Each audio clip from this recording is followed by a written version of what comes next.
Hello and welcome to a special episode of the ICAEW Insights In Focus podcast. My name is Iain Wright and I'm Managing Director of Reputation and Influence at the ICAEW.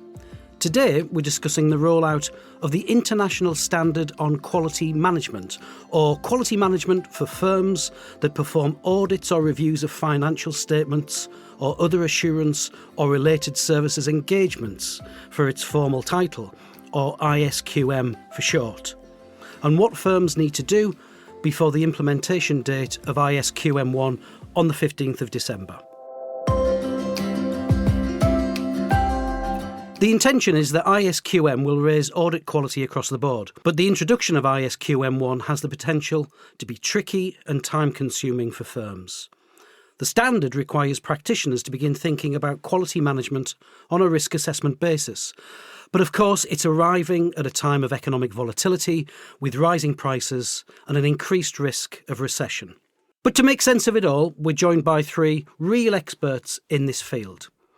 First of all, let me introduce Louise Sharp, ICAEW Senior Technical Manager in Audit and Assurance, and two audit professionals, Catherine Hardinge, Technical Partner at Price Bailey, a top 30 audit, accountancy and business advisory firm, and Peter Hollis, owner of Hollis Co, based in Sheffield.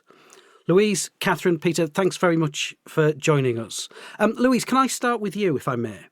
Could you just set out what is ISQM going to change and what does it need to put in place? There are two new quality management standards. There's ISQM 1 and ISQM 2. And there's also a revised auditing standard, ISA 220, and is effective for audits of periods beginning on or after 15th of December 2022. So ISQM 1 addresses quality management for firms that perform audits. It replaces ISQC 1, which firms will be more familiar with. ISQM 1 focuses on managing quality at the firm level, and it requires firms to design, implement and operate a system of quality management. Under ISQM 1, firms are going to need to establish quality objectives. There are mandatory ones in the standard, but firms might need to set more depending on the nature and circumstances of their firm. Firms will need to design and implement a system of quality management by the 15th of December 2022 and then evaluate it within 1 year. ISQM 2 deals with engagement quality reviews. It sets out the requirements for the appointment and eligibility of the engagement quality reviewer, and also the performance and documentation for engagement quality reviews. Finally, the revised standard, ISA 220 revised, addresses quality management at the engagement level. So that differs to ISQM 1 because that's at the firm level. And significant changes have been made to this standard. And there's much more focus on the responsibility of the engagement partner for managing and achieving quality on audits. There's a stand-back requirement that's been added, and the definition of the engagement team has changed. So overall, the focus has shifted away from compliance-based approach to a more risk-based approach. And that's really interesting, Catherine. So can I come to you as somebody helping to run an audit firm with that movement away from compliance towards risk assessment? How are you approaching that? How do you see that different approach? I think it is quite clear that ISQM is very different from ISQC1. So it is very much focused on those risk objectives. The way that we've approached that is actually doing a sort of risk register. So it's thinking about those different objectives you want to do, thinking about all the possible things that could go wrong, then thinking about what processes and controls you've got in place to mitigate those risks, and then identifying if you've got any gaps and then working on those. Peter, can I turn to you? Because obviously ISQM and its implementation is not operating in a vacuum. If you look at the external environment that we find ourselves in, highest inflation rate for 40 years, political uncertainty, what will tax look like in a matter of weeks, a battle for talent in the profession and indeed throughout the labour market. So on top of that, trying to deliver and implement ISQM in a matter of weeks. Does this mean a lot of work, particularly for small and medium-sized practices? I don't think many firms will actually welcome this piece of regulation, and particularly having to implement it in the timescale that we've now got up to the middle of December. What firms need to do now is to make a start on this. The time for debating this regulation's over, and we need to be focused very heavily now on implementation. I don't think once you actually start to do this, it's quite as difficult as it appears. And I think the important thing is to make a start on it. I'm really interested in what people have been saying in terms of, the process that are people going through. But if we take a step back, this is meant to raise audit quality. This is meant to improve the whole auditing process. Do you think it will?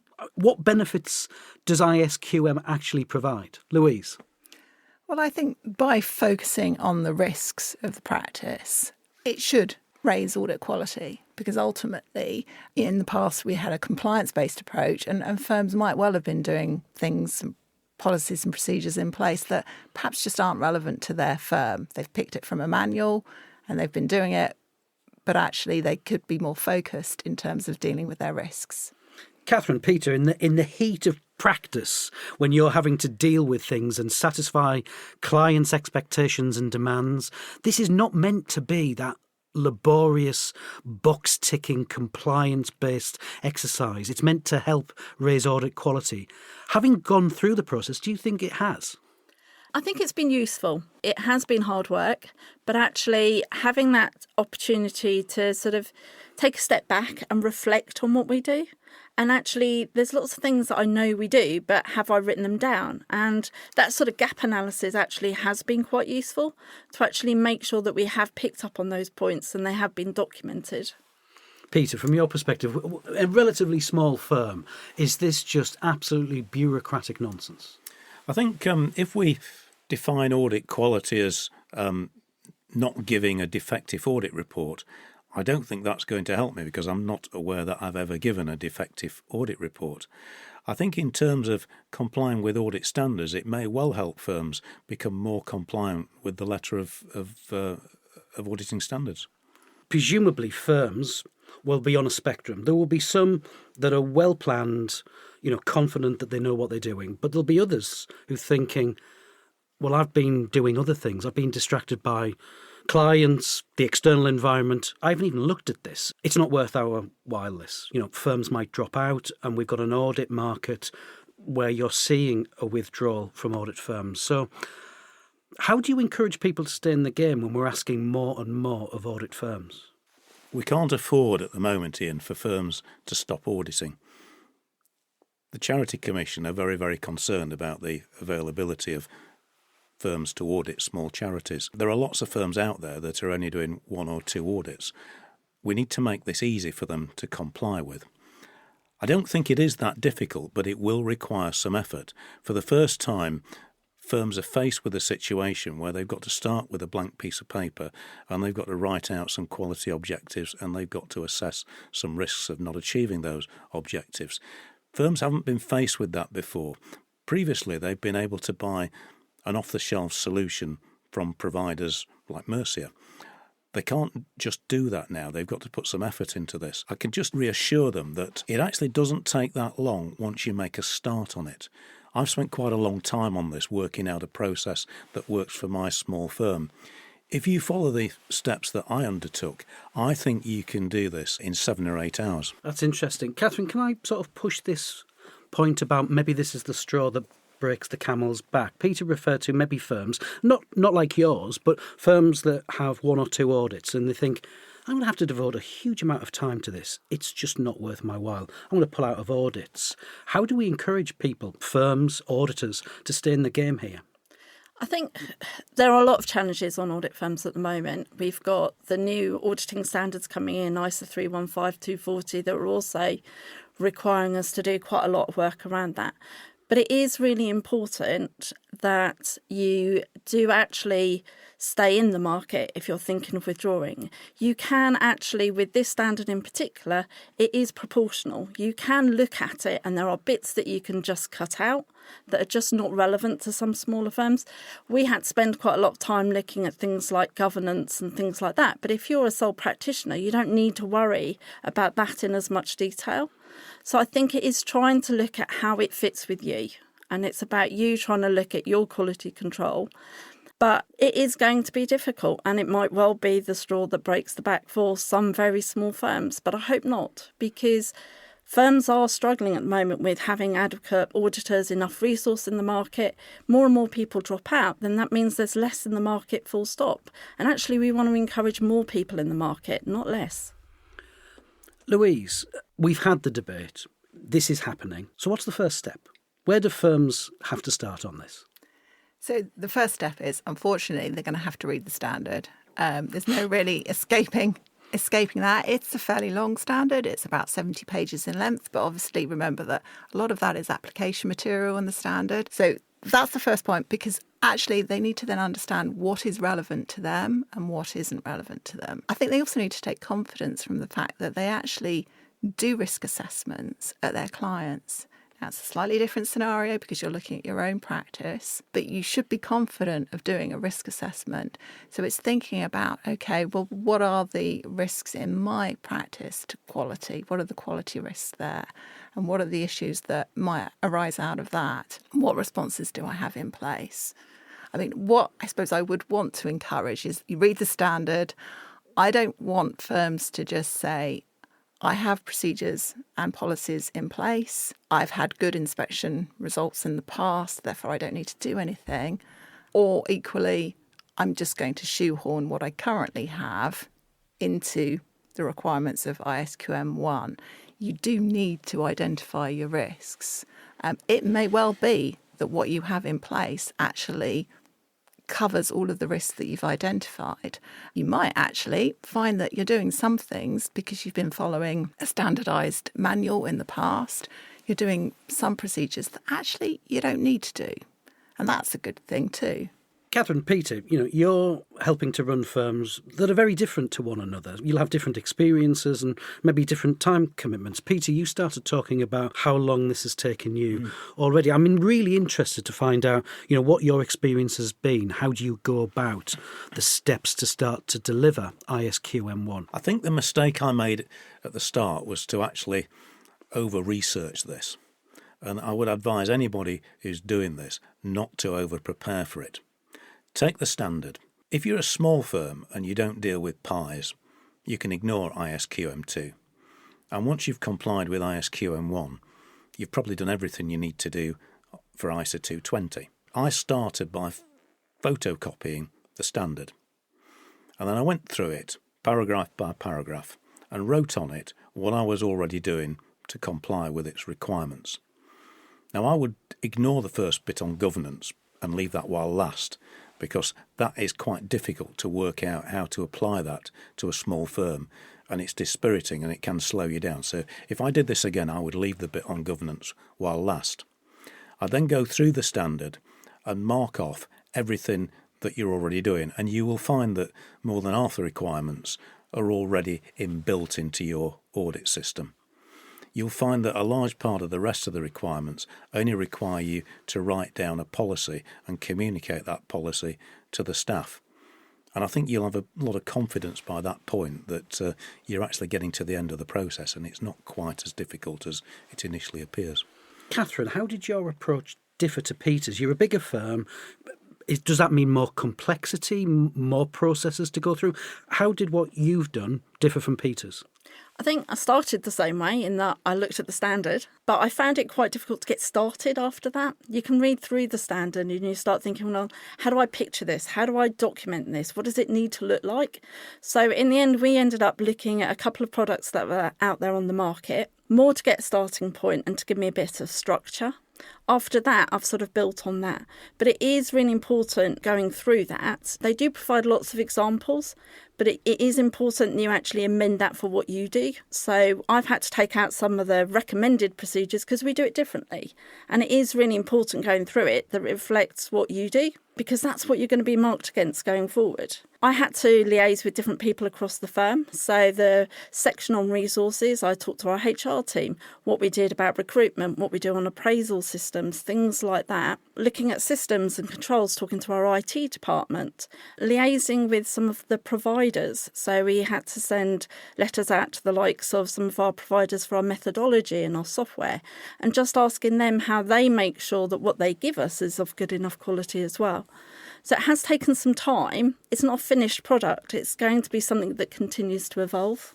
I was really interested, Catherine, in Peter's comments about if he had his time again, he'd leave governance to last. If you had your time again, what would you do differently? Probably what I would have done is actually strip out on some of the examples that I had of what they said you should do. So I think the structure was quite useful. But actually you end up trying to think, oh, do I need to change what I'm doing to try and fit in this? And you spend a lot of time doing that. Whereas actually, if you just looked at the risk, you think, OK, I already know that risk. This is what I'm already doing about it. Let me just document what I've done. Could I ask you both of you practitioners, in terms of Peter and Catherine, what's been the most challenging aspect of doing this? The most challenging aspect, without a doubt, is the risk assessment. And I've worked out, I think for a small practice like mine with a flat structure, the difficulty is that because you're involved with the planning, you're involved with the field work, you review the files, it's difficult initially to focus on the threats to quality. So you need a bit of a start on it. And like Catherine, I bought a proprietary manual. I found it over-engineered, and the problem with a proprietary manual is it has to deal with really large firms, firms that are in networks, as well as small firms. So mine had 107 pages of risk analysis. I got that down to 4 pages and 16 risks when I actually distilled all this down. And most of those risks will apply to most small practices. There will be things that are individual to each practice, but there'll be a core of risks that apply to all practices. Once you've analysed the risks of not achieving your objective, how you mitigate them is quite obvious, really, and you'll be able to write alongside the risks what you're already doing to mitigate those risks anyway. I don't see this as creating a lot of ongoing work. It'll cost 7 or 8 hours to get to this point and to be compliant, but I'm not seeing it adding time onto every job that we do. Catherine, in terms of the same question to you, what did you find most challenging? The risk assessment is quite difficult to begin with, trying to think of everything. But actually, further on now, it's also thinking about how we're going to document that we do actually comply with some of this, especially things around the governance and culture. Now, we've got a really good culture and we do take quality really seriously as a firm. But how we demonstrate that and how we monitor it on an ongoing basis is going to be more challenging. And I think it's how we actually pull that together and make sure that we can document it and monitor it. It's going to be a bit more of a challenge. And what do you propose to do? Because practitioners will be listening to this and go, well, what on earth do I do to document? What advice would you be giving those SMPs in terms of documentation of this? Part of it depends on how big your team is. Looking at how you do your messaging and things like that within the firms. What do you cover in training? How do you explain to people actually that when they're working for you, it's important that they do a good job? Some of it might come through on appraisals. Some of it might come through on other communications. We're looking at some of the messages that go out. So our MD does sort of weekly emails out to the whole firm, just updating them on things. And it's saying, has that got the right focus on quality in those documents? It does, but making sure we just sort of pick up on those sorts of bits. It is difficult, but I think it is just looking at how at the moment do you ensure that actually people understand that you want them to do a good job? And then it's trying to think of ways of how you can capture that. Louise, I think you mentioned at the very start about a variety of different tools. Software can be bespoke, can be off the shelf. And I wonder whether some firms are thinking, oh, well, that's the magic answer. I'll buy this, I'll plug it in, and that gives me what I need to do. Is that right? What do you think in terms of people are laughing at that? Does this get in the way of delivering a successful ISQM process? I do think that there are tools out there that, particularly for firms that are struggling to know where to start, I think it can give them a starting point. But you do have to tailor any tool that you have to your own practice, to the nature and circumstances of your practice. So you can't just take a tool and run with it. You're going to have to think about the risks that are relevant to your firm. The other things that you're going to have to consider also, because obviously service providers get captured under ISQM 1 in terms of the resources that they provide, and there are specific quality objectives relating to them. So you also have to then think about whether the tool you're using is appropriate for your use within your system of quality management. And it doesn't just stop there, because obviously you have other resources from service providers. So, for instance, audit methodologies. You've got to be thinking whether they're relevant for use in your firm for your audit engagements. ICAEW have put out a guide, because at the end of the day, you're going to need some information from service providers to make that assessment. You might need to be asking your service provider how they deal with the competence of those developing the tools, data protection, other laws and regulations, and how the service provider addresses those issues. So the guide actually sets out the types of information that firms might need to make that assessment and ensure that the tool is appropriate for use. But yes, at the end of the day, tools are very helpful, but you need to remember that ISQM 1 is all about being bespoke and having a system of quality management that's relevant for your practice. Peter, you said earlier on that you'd bought something. Without putting words in your mouth, it sounded like what you'd bought was perhaps over-engineered for what you needed. Again, could you just sort of reiterate and emphasise, what was good, what was bad? What have you learned from doing that? I thought it was over-engineered. I thought it was far too long, and it was mainly because it was designed to cope with a range of practice sizes, and it had to be what it was. Within the next couple of weeks, I think there'll be enough information available on the ICAEW website for small firms to be able to cope with this without buying in extra tools. What I did was I set up a spreadsheet. I opened one tab and I typed out my objectives, which are largely lifted out of the standard. You need to reword these and adapt the wording so it makes sense in your practice. Some of the things are written in a way that they would work for big firms. Don't be frightened to tailor things down. Don't be frightened to delete things, because the standard's supposed to be scalable. So if you see something you don't understand or you don't think it applies to your firm because of its circumstances, be confident to delete it. I opened a second tab on the spreadsheet to cover my risk assessment, and I had one column with the risks in and a column to the right-hand side with the mitigation of the risks that I'd assessed. And I opened a third tab to cover the risks of using service providers. Catherine, in terms of how you dealt with those sort of tools and software, how was that approach with you? It was quite similar in that I sort of started with a big Excel spreadsheet, but had different tabs for the different elements. So one on governance, one on resources, and some of the other different areas. Focus very much linking the risks through to the different objectives. And then it was doing almost the gap analysis. So just initially writing brief comments, actually, we've already got a policy on this, we've already got to do this on that. And then just identified those areas that I thought, well, actually, I know we do that, but have I written it down somewhere that that's what we do?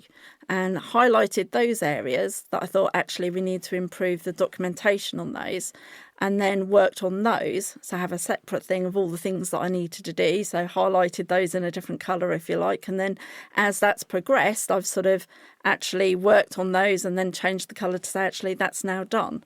So that's sort of very similar to Peter, but just on a slightly different scale. Louise, you started mentioning guidance from ICAEW on things like what sort of things do you need from your software provider.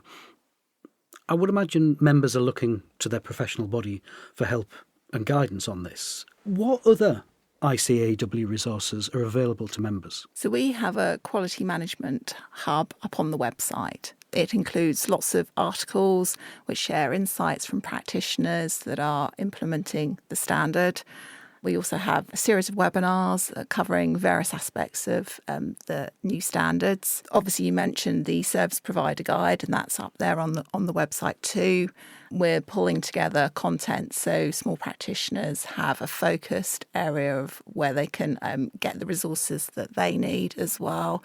And obviously, it doesn't stop on the 15th of December.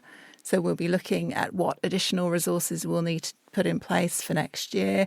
Obviously, as firms move towards the actual operation of a system of quality management, looking at things like root cause analysis.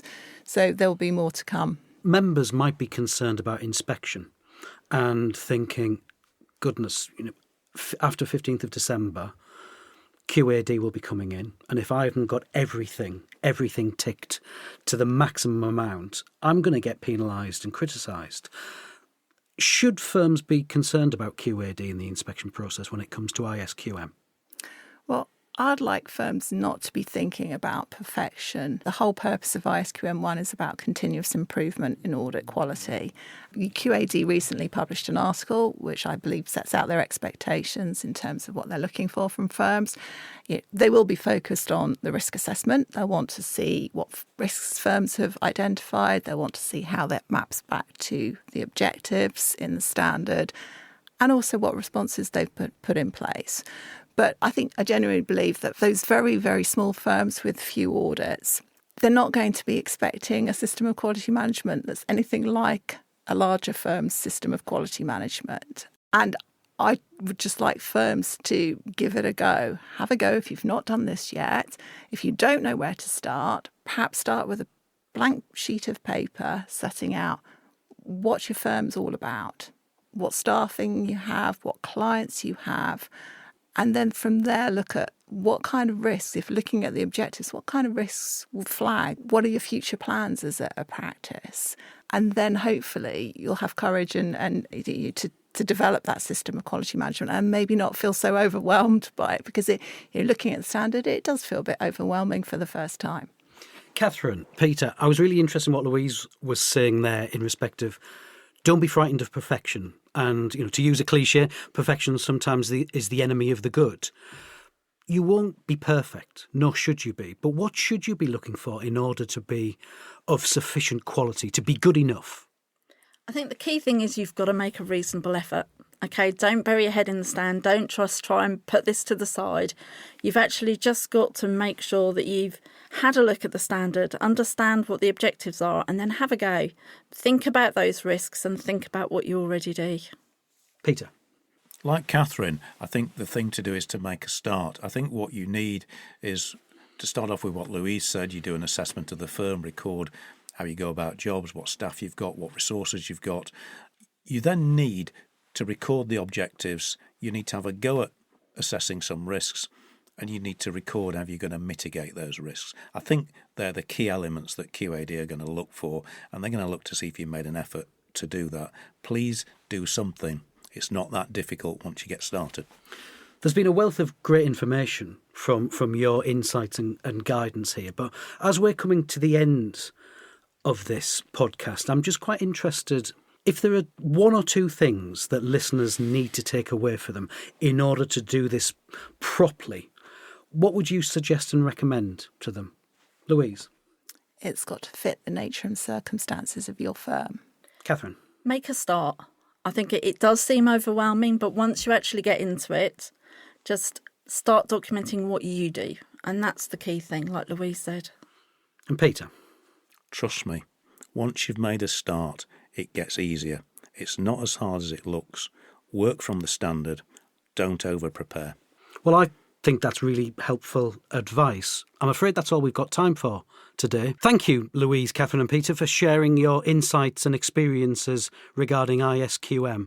It's clear there's plenty for firms to be getting on with ahead of the implementation date of the 15th of December. As Louise says, the ICAEW website continues to be updated with resources for firms impacted by the introduction of ISQM 1, and you can find links to articles and advice for firms of all sizes in the show notes for this podcast.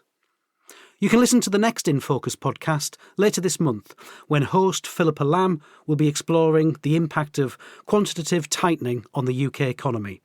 The next Insights podcast, which will discuss the economic crime bill currently passing through Parliament, will arrive in early December.